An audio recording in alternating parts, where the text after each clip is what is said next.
radio play for this week is entitled Devil's Crib. It is a dramatization based on a story which will be found in the fascinating pages of next Sunday's issue of the American Weekly, the educational and entertaining magazine distributed with every Hearst Sunday newspaper from coast to coast.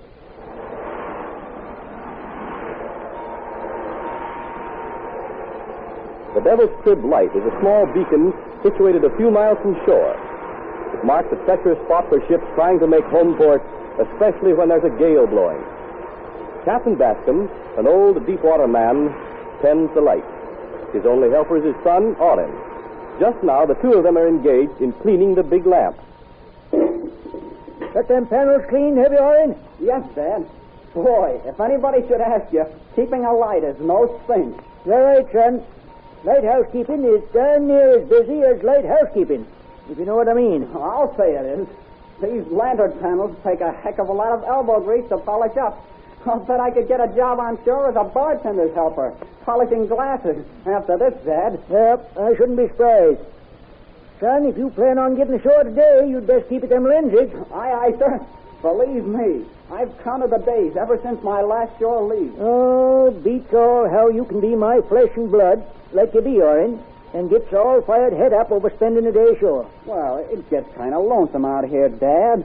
Oh, I like to be with you and all that. You know that. But it's so quiet.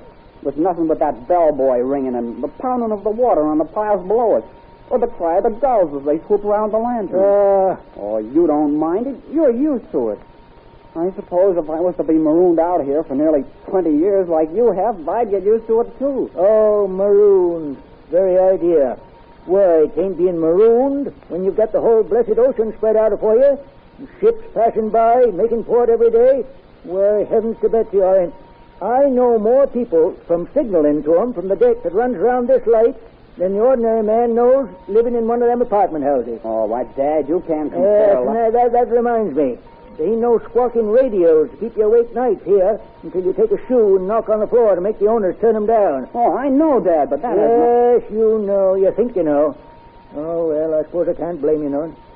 Your ma, she wouldn't come out here with me to live when I first took the job. I thought I might wheedle her into it. Then when you come along, she insisted you was to be brung up a landsman. And I was until Mother. Yep. Until the Providence that watches over us all took her up with him. Yep. Well, I thought maybe if me and you was together more, you'd grow to like the sea, but... Well, maybe I will, Dad, sometime. Yeah, maybe. Well, finished with them lenses? Aye, sir. I've got 'em shined the best I can. Well, just because you're going on shore leave ain't no excuse not to have everything shipshape. Come on now. Give me a hand with this apparatus. Aye, sir. That's it. Now, you fetch some more oil, son. I'll trim the wicks. Hey, I'd better call the chief and have him send the tanker out, hadn't I? Oh, I guess there ought to be enough oil for a while yet, but, well, since you'll be in town, you might as well, I guess. And get some new wicks. Aye, sir. All right. Now, pull the apparatus down again. That's it. There we be. Now, the lamp's all tended for another 24 hours. Hey, there's your friend again, Dad. That barnacled, waterlogged old wreck of a tug. Say, I'd just like to meet the skipper of that Polly V. It's a good thing he has to pass well outside the Devil's Crib, I tell you. Tooting insults at an old tar like me. Those kids certainly make you mad. Of course they make me mad. We used to know each other once, so I used to think he was being kind of honorary-like. One day, he come close enough to holler at me. He says, "Oh, you stick in the mud." Now, every time he toots like that, I know what he's saying. He's saying, "Oh, you stick in the mud." By the great horn spoon, I'd like a chance to meet that skipper again. Well, maybe you will someday, Dad. I tell you, if ever I wanted to get my hands on a man and beat the running lights out of him, that captain of the Polly V is the man. I hope I'm around when you two meet. Well, I guess I better be starting for shore. I don't want to be late. Oh-ho. Shore ain't the only attraction, huh?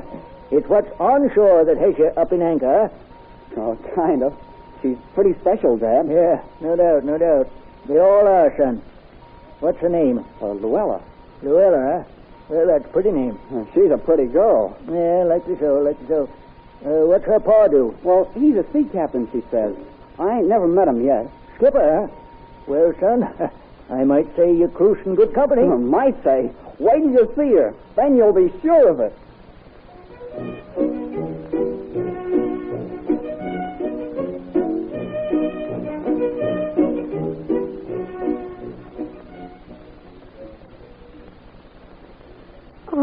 was afraid you weren't coming, Orrin. Say, you never have to be afraid of that, Luella. I'm glad. Well, what should we do? Take a walk or go to a movie? Well, you'll probably think I'm crazy, but I'd like to stay here and have you turn on the radio. I sure miss them out at the light. Well, of course I'll turn it on. Gets so quiet out there sometimes that it hurts. I should think it'd be awfully scary out there. Well, I guess if you're easily scared by darkness and the wind and waves, it would get you. They say that the spirits of men who have drowned are restless and are always trying to summon the aid that was needed at the time of their death. Honest, Orrin? Do you believe it? Well, I've never had any proof, so I can't say. Gee, that radio music sounds great. Well, why don't you have a radio installed at the lighthouse? Oh, Dad hates them for one thing, and then, too, I guess the commission wouldn't let us. Why? They might think it'd be interfering so that we wouldn't hear distress signals if anything happened to a ship. Oh, I see. You want to dance, Luella? I'd love to. This is heavenly, Dancing, you mean? having you in my arms. You really think so? Look at me. Do I think so? Mm-hmm. Oh, Luella, Orrin, my dear. I shouldn't tell you that I love you. Why not? Don't you mean it, Orrin? Mean it? You bet I do. But I haven't got anything to offer you. I'm not even making my own way. Oh, but you will be, darling. You will be. Oh, not until Dad retires and we come ashore for good. Oh, I couldn't ask you to wait for me, Luella. But, Orrin, I want to. Do you, dearest? Do you really? Look in my eyes. What do you think? You do. Oh, Father, he's home. Must be going to meet him. Hello. Here I am, Father, in the parlor. Yeah, I just wondered if you were home, my dear. I've got another... Oh, you have company. Yes, Father. This is Orrin. How do you do, Captain Stevens? I'm glad to make your acquaintance, Orrin. Luella's often mentioned you. She says your father's skipper, too. Yes, sir. What boat's he command of? Well, he hasn't any command at present, Captain. He's the keeper of the light at the Devil's Crib. What? You're the son of Captain Bascom? Oh, you know Orrin's father, dear? No, that old stick in the mud. Why, you're the skipper of the Polly V. I am, and you can get out of this house, young man. Oh, Daddy, what are you saying? No son of Ephraim Bascom is welcome here.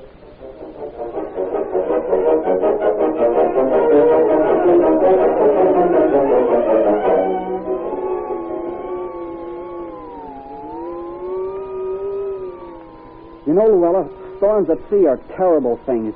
But I can't help feeling glad for this one. It's kept you from getting back to shore. Well, when I came out here to visit your lighthouse this afternoon, I certainly didn't expect to stay all night.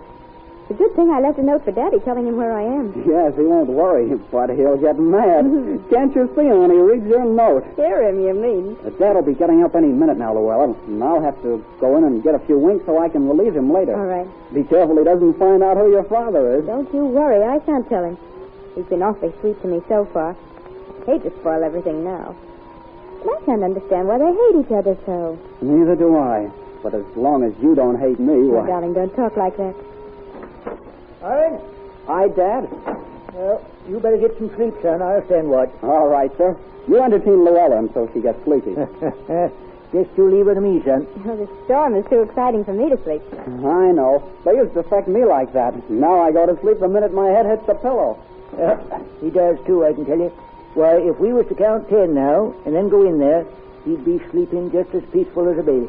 You know what they say that's a sign of, Captain Bascom? Yeah, clear conscience. But tain't. Just training.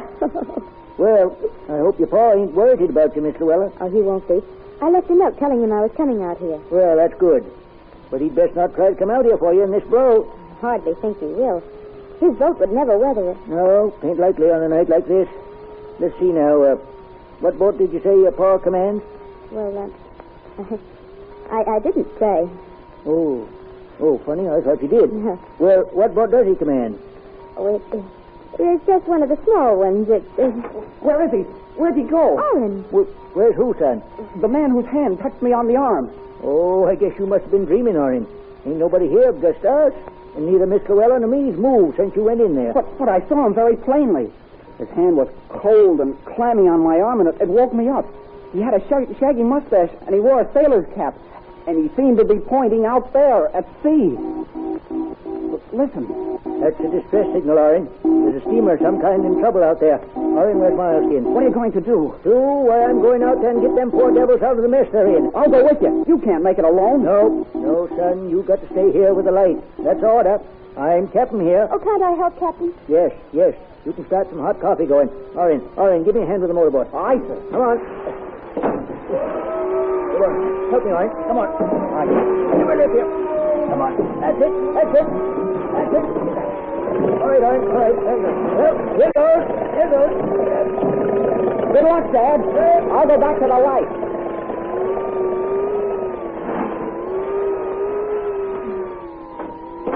Did he get away all right? Yes. I'm going to watch through the night glasses. Turn out the lights. That's it. Dad's nearing the wreck. He's pulling someone into our boat. Oh, thank heaven. He's heading back this way. I'll go meet him and you stay here. All right.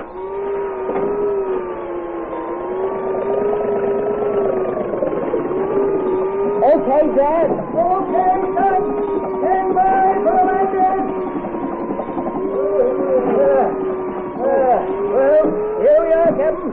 And I tell you, you're lucky to be alive. I know that, Ethan. Thank God you were here. Stick in the mud, am I, Eddie? Well, let's forget that, Ethan.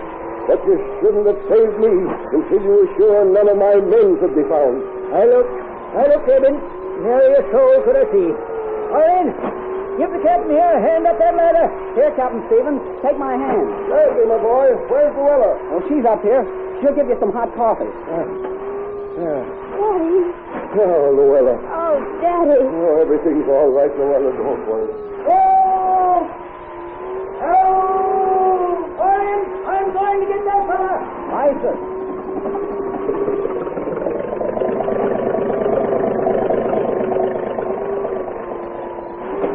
How did you ever hear our whistle, Orin? Well, someone or something awakened me, sir. Thank God. And now, if you're quite all right, I'll go back and meet Dad with his next boatload of survivors. I'm afraid it won't be very full. Most of my crew jumped to certain death. We heard someone calling. I'll go down and see who it is.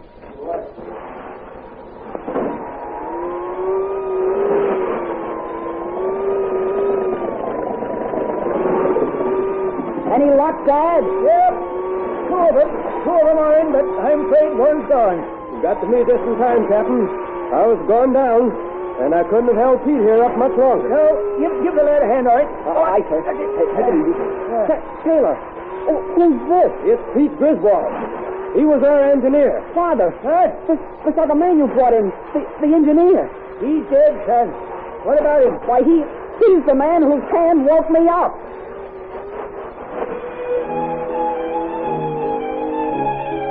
The dramatization to which you have just listened was suggested by a story appearing in next Sunday's issue of the American Weekly, the magazine distributed with all Hearst Sunday newspapers from coast to coast. This is Wentworth announcing and turning the microphone over to your own announcer.